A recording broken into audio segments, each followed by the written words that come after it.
Okay, this is Friday's assignment, compound inequalities, okay? It says write a compound inequality that represents the phrase, all real numbers between -7 and 27, okay? This is how you write an inequality to represent being between two numbers. You're going to put two less than signs, okay? Less than or equal. And in the middle, you're going to put a variable. Let's pick x. You put the smaller number on one side, you put the bigger number on the other. And that's all you do. Okay? Because -7 is less than whatever x is, but that number has to be less than or equal to 27. Okay? It's like a boundary. Okay, temperatures between 30 and 80. So that between x, okay? And you got 30 on one side, 80 on the other. You put equals too, because you could actually be at 30 or be at 80, then anything in between. Just remember they're both less than, and that doesn't change, okay? X, and then we got 200 and 900. Less than, and you got 18 and 75. Pretty easy there, okay? You just wrote a compound inequality, okay? That's what that's called. Okay, next page is blank. Write a compound inequality that the graph can represent, okay? Now, this is a graph that shows numbers between, okay? So we're going to put the two less than signs. We're not going to put lines because the circles aren't filled in. We're going to put x. We're going to put the lesser number here, bigger number here. Now the next one's different, okay? Because it is not between them. It's extreme, okay? They go out. When they go out, okay, this way and this way, they're not converging, okay? You write the word or, okay? Underline the word or. Okay, what you do is just write them like normal, okay? You put x, -4, and that's going left, so that's less than. Bar won't be there because right there. Okay, and then x, 10, going this way, that's greater than. Don't put lines. So when they go this way, branch out, it's or. Okay, they're coming together, so I put the double less than signs with the x, -5, 16. Put the bars if the circles are filled in. Okay, now they're diverging. Okay, so I write the word or, and I just put x. Here we got 7, we're going less than or equal to 7, and then greater than or equal to 12.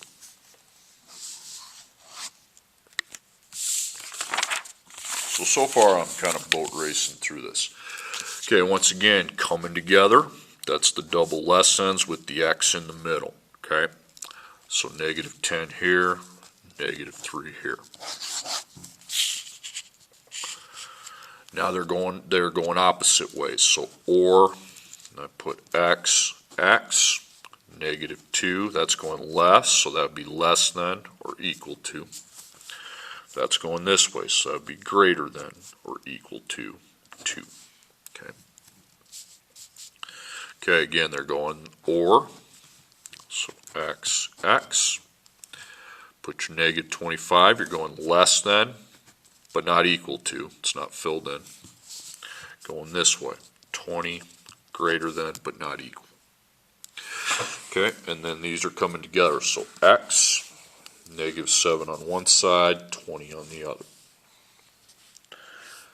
So in the double less thans. Okay, so this is how to write the inequality when they're coming together. This is how to write it when they're coming apart with the or. And then on the or, you just write what it's doing. It's like you're writing two separate ones. Okay, now you're going to solve and graph the inequality. So we're going to need a number line here. Okay. Now I have to find out possible values for x on this number line. Okay, there's an infinite amount with greater than and less than with inequalities, so I represent it with a number line. Now, as you can see, you got the double less than signs with x in between. What you're going to do is kind of make a wall in the middle, and you need to get that x by itself. Okay, you need to plus 6, so you're going to minus 6. But what I do then is I minus 6 from the 7 and the 12. By the way, the signs will not change, okay, because that 1 in the middle is a multiplier. Sometimes they can, it's very rare, okay. Remember, my job is to get the x in the middle by itself. I know I'm done when that's happened. Okay, so 7 minus 6 is 1. You got 1 times x. 12 minus 6 is 6. And you can divide, and then, okay, wall's still there. You can really just, you can divide by 1 if you want, okay? So divide by 1. You really don't have to divide by 1. It's kind of a useless step, but that's fine. Now, after I've divided, I come over here and fill out my answer. 1 divided by 1 is 1. 6 divided by 1 is 6. And to graph the inequality, remember the x is between the two signs going in the same direction, so I put 1, 6, circle, fill them both in, because you got there. And all you do is converge them, just connect them, okay? Next one, number line. So again, I see two signs with x in between the two signs, so right there. Okay, so we have to get rid of that minus 4, so we're going to plus 4. And then plus 4 here, and plus 4 here. X is not being multiplied by a negative number, so again, those signs are going to put it, I want a line right there, okay, put an equals 2 line. Okay, in my end game, I'm ready to graph as soon as the x is in the middle by itself, in the middle.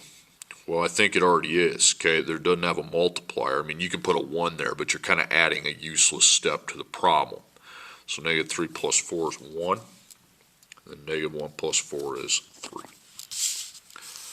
So I've got 1 and 3. X can be any number as long as it's between 1 and 3. It can be equal to either one, though.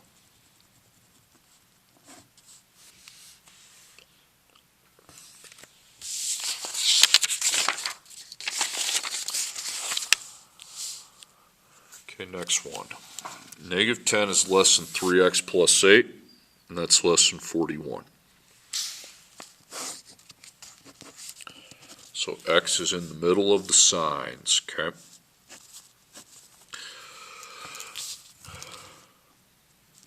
Okay, so we got to get rid of the plus 8. We're going to minus 8, and then minus 8, minus 8. Again, remember, set up these signs. Your pot multiplier is positive, okay?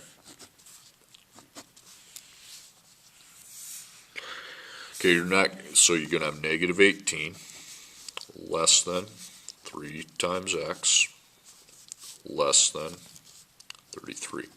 Okay. Now your x is still not in the middle by itself. You got times 3. So you need to divide by 3 here, and then the x will be by itself. Okay.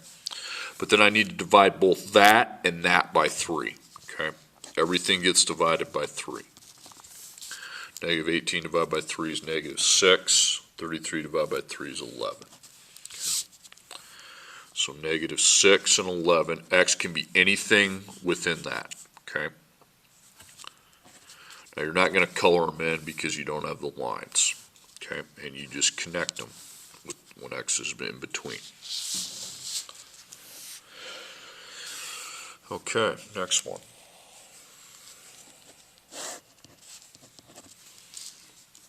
So again, when I see those double signs with x in between, I'm going to kind of create this wall right there, and I need to get the x in the middle by itself. Okay, so x's multiplier is a positive 3, so those signs are going to remain the same. First, we do the opposite of minus 4, plus 4, plus 4, plus 4. Okay. Now I don't go here yet because x is still not in the middle by itself. It's still multiplied by 3. Okay, so 3 times x. Negative 1 plus 4 is 3. 14 plus 4 is 18.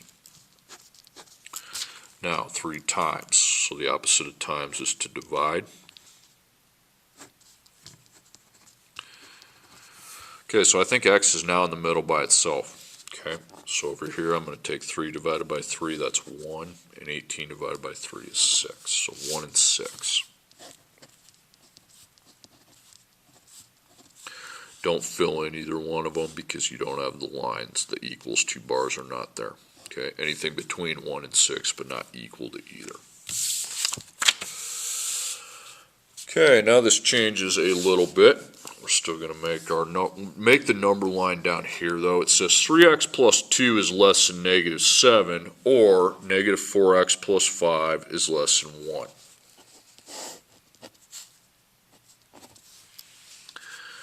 Okay, we've got an or then statement.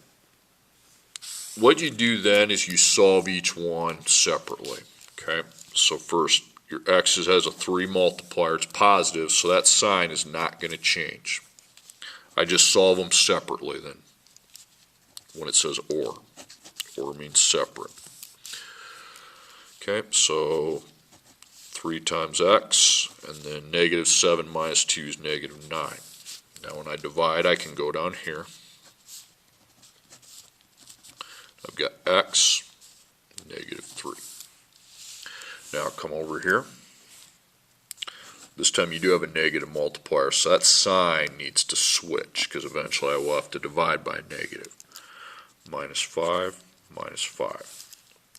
Now don't come down here yet. Don't come down here until after you've divided. So negative 4 times x, 1 minus 5 is negative 4, and then it's dividing time.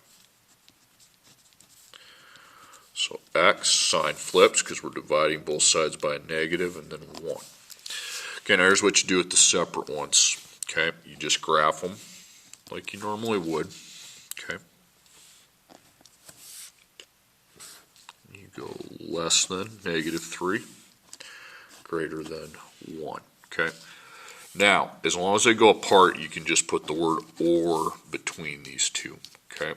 Now, sometimes these can end up coming together. Okay, but this one didn't. Okay. As long as they spread apart, you can just write the word or between the two, and that's good.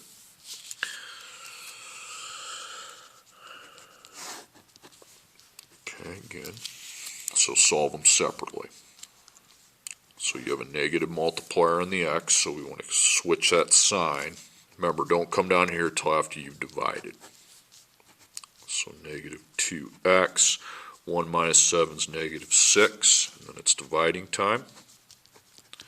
So I have x and 3. Positive, so minus 3, minus 3. So 4x. Negative 5 minus 3 is negative 8. By the way, the sign will not switch here. Okay. So we got x, negative 8 divided by 4 is negative 2. Okay, so you got 3 and negative 2.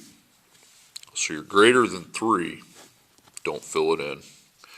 And you're less than or equal to negative 2. So I fill it in, it goes this way. Okay, they go apart, so I just write the word or. Okay.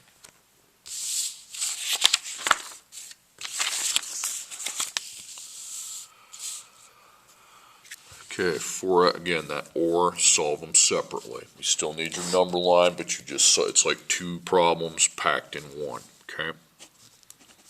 X is multiplied by a positive, so I will eventually divide by that positive. I will not switch the sign. Okay, 11 plus 3 is 14. Then I divide by 4. After I divide it, I'm ready. Okay, it's 3.5. Okay, and then I come over here. Plus 3, plus 3. By the way, that's a positive. We will not be changing the sign. So we got 4x. Negative 11 plus 3 is negative 8. Divide by 4. Divide by 4. And x is negative 2. Okay. So you can be at 3.5 or negative 2.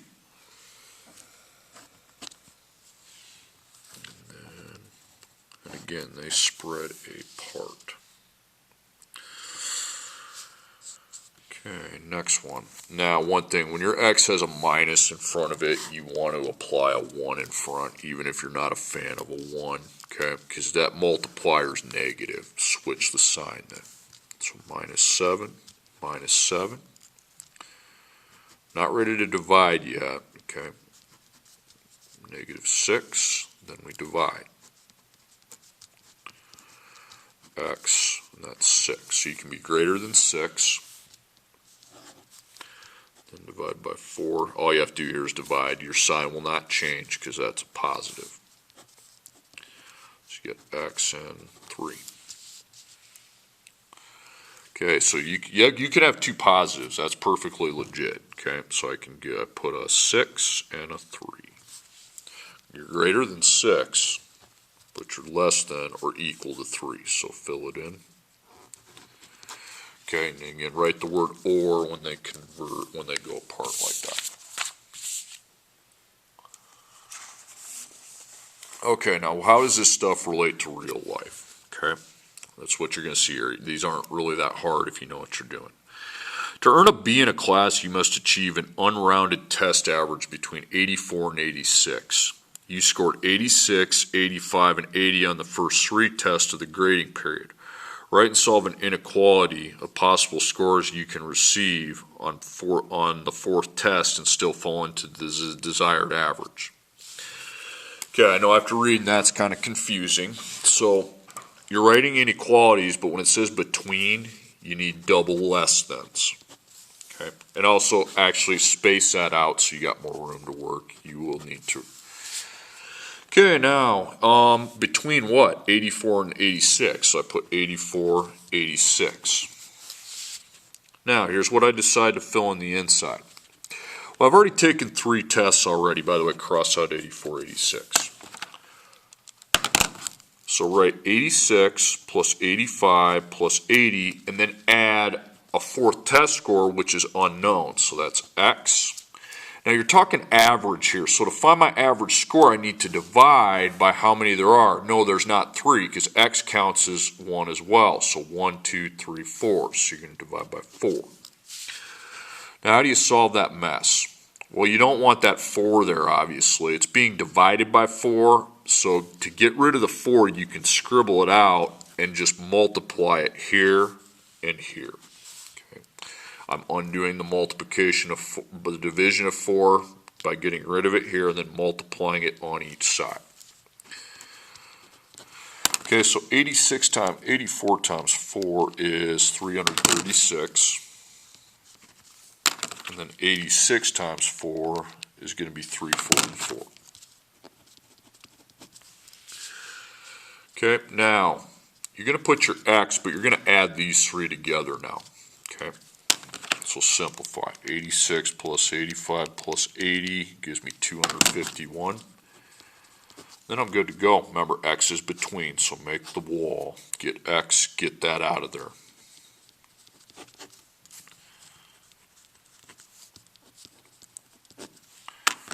Okay, so 336. I don't even have to divide either. Okay. 85. X.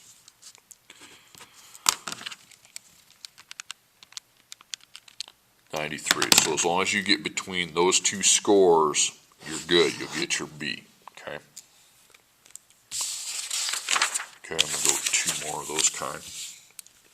Want your test scores in science to be between 85 and 90. So far you have taken 2 tests and got 83 and 87. Sorry about my poor grammar. Write and solve an inequality of possible scores on your next test for the desired test average.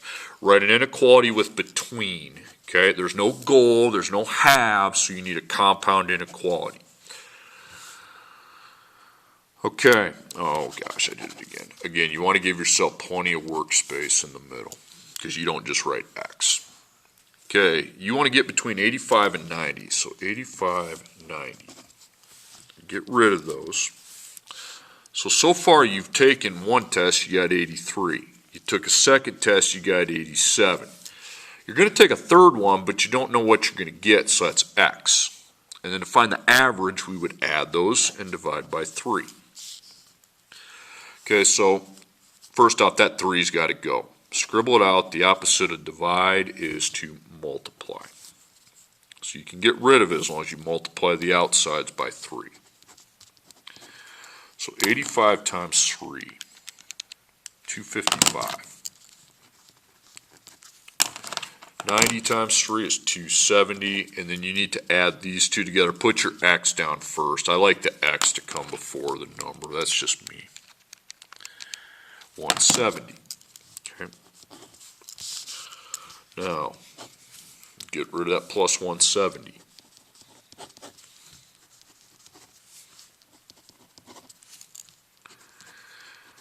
Okay, now you got x in the middle by it, so you got 255 minus 170 is 85.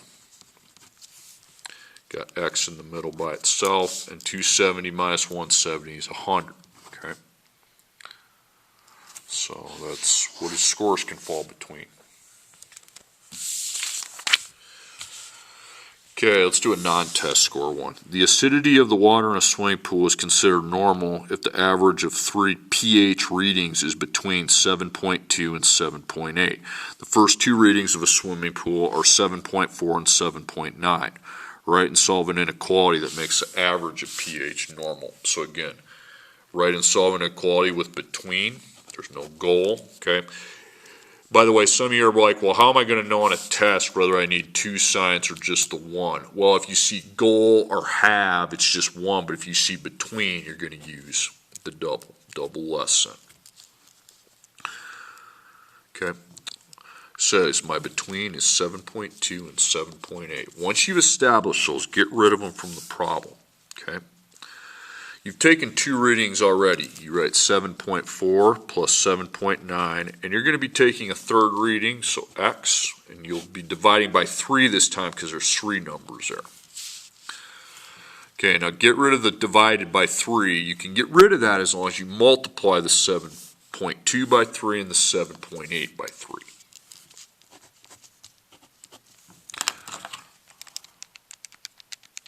It's 21.6. Then I'll do the other side. 23.4. Okay, and then I write my x down. 7.4 plus 7.9 is 15.3. Okay, now you simplified the middle. You can now make that. Okay. So I need to subtract the 15.3, but remember I have to do it from each side. Okay, it's like 3 sides instead of 2.